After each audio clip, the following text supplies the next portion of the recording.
You're a robot once again. You have the illusion of choice, but you don't have a bit of choice. Your choices don't make any actual real difference. There are no consequences. So once again, the awful gift of freedom of choice is something that it's not an arbitrary game. A matrix of human choices that lead to greater vulnerability to all kinds of things, including even natural disasters. So first of all, I'd like to suggest then that some forms of evil and adversity are actually a consequence of the permission of human freedom. Some forms also can do something different. They can prevent greater ills. There are some forms of evils and pain that actually can prevent greater evil and pain. For example, what David was talking about there with the pain that one has, because I can imagine having a rotten wisdom tooth can't be, I mean, you got to feel that. Am I correct about that? Not necessarily? No, because what happens, it's draining out into the body. It's draining out into the body, so you don't feel the pain? That's amazing, yeah. When we do mission work in El Salvador or Peru, places like that, sometimes people's whole mouths are that way. Their whole mouths are like that. Wow, that's incredible. But if you have a chest pain, it can be a warning of a greater problem, a heart attack. If you injure your ankle but don't feel the pain, that would be a bad thing, because then you would continue to use your foot just as you normally would do. You're running on a bruised or a traumatized ankle, and that would only increase the pain. So leprosy is the ultimate example of this, where you realize that the problem of leprosy is that it actually attacks the body's pain sensors in such a way that you cannot feel pain. And that would at first appear to be a very good thing. But actually it's to not feel pain. But actually it leads to disastrous consequences, where people in India can be asleep and they wake up and a finger is missing because a rat chewed it off in the middle of the night. You can put scalding water, you don't know it's hot, into your face. You can go blind. Any number of things can happen. Put your hand on a hot surface and you don't know it's hot. So that pain actually can actually be something that can have a benefit. There was an article that I came across, a story about a little girl named Ashlyn, and she was described as a very happy child. She was eager and she was energetic. And she, according to her mother and her kindergarten teacher, she would fearlessly go headfirst into anything. So she appeared to be a typical, lovable 5-year-old, except for one thing. She was one of only 50 people in the world with a genetic condition that left her unable to feel pain. It was a particular genetic condition that she had, where she could touch and be tickled, but she couldn't sense pain or extreme temperatures. And her parents are used to being asked why such a condition is a daunting news at all, and the reply is there's pain for a reason.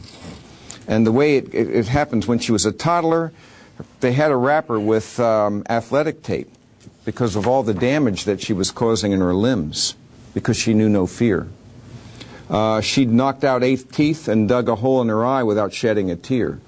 That she once came in from outside proclaiming she couldn't get the dirt off her skin. But it wasn't dirt. She was covered with hundreds of biting fire ants. So it's hard to read a story like that without coming away with a difficult conclusion, that pain is necessary in this world. That, again, you imagine not knowing when you've scalded your mouth on a hot meal or bit your tongue so badly that it bled, your child reaching out for a flickering light of a candle and not having the pain of a burned finger to reinforce your scolding pleas not to play with fire. And so it seems to me that much of our frustration about pain is aimed at asking why a loving God would allow it in the first place. But as this article goes on to say, the closing lines of Ashlyn's stories were the words of a heartbroken parent. I would give anything, absolutely anything, for Ashlyn to feel pain. Isn't that an interesting perspective? It's the body's signal for danger, however severe or slight. It's a navigating force through unknown corridors of life. Without it, we would find ourselves numb to reality. We'd be robbed of caution, and we'd be disoriented to life. there's a phrase I'll probably use several times in our time together, and it's from C.S. Lewis's The Problem of Pain. He says that God whispers to us in our pleasures, He speaks to us in our conscience, and He shouts to us in our pain. Pain is God's megaphone to rouse a deaf world, and I think there's a good deal of truth to that. It can not only be a warning of greater physical problems and pains, but it can also be a greater problem of moral pains, so that when there are certain consequences to foolish actions, those negative consequences, painful though they are, could perhaps prevent you from making a worse choice, a worse moral choice, a worse decision. I like to use the example of a man who has just purchased a car that he's always wanted to have. Spends a great deal of money to get this sports car, and takes it on its paces as on a mountainous road. And he's enjoying himself, taking the turns very, very quickly, and suddenly he sees a guy up ahead. And the guy is waving him as if he wants him to stop. He chooses to ignore him, and then, to his horror, he hears this clunking noise on his car, and he realizes the guy just threw a stone at his car. Now, at this point, you jam on the brakes and back up and ask him what this guy's. What do you mean doing that?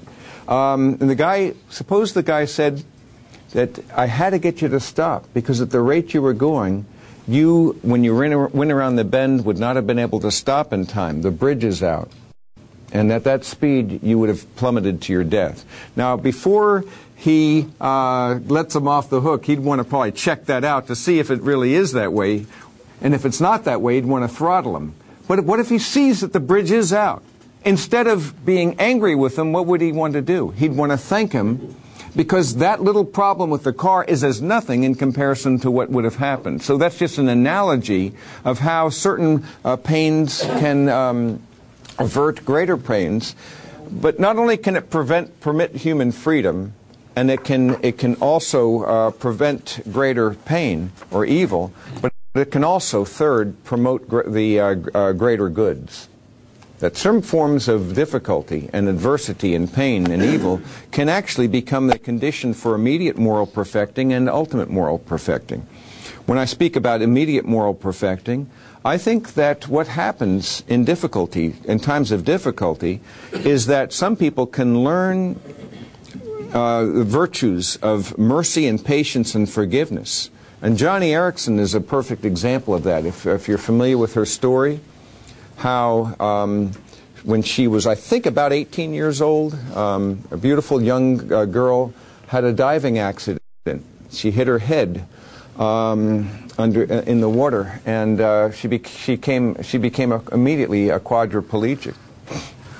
You can imagine how people were telling her, if you'd only have the faith, people, well-meaning people, would come to her and say, if you only believe Jesus enough, He will make you well, and that sort of a thing.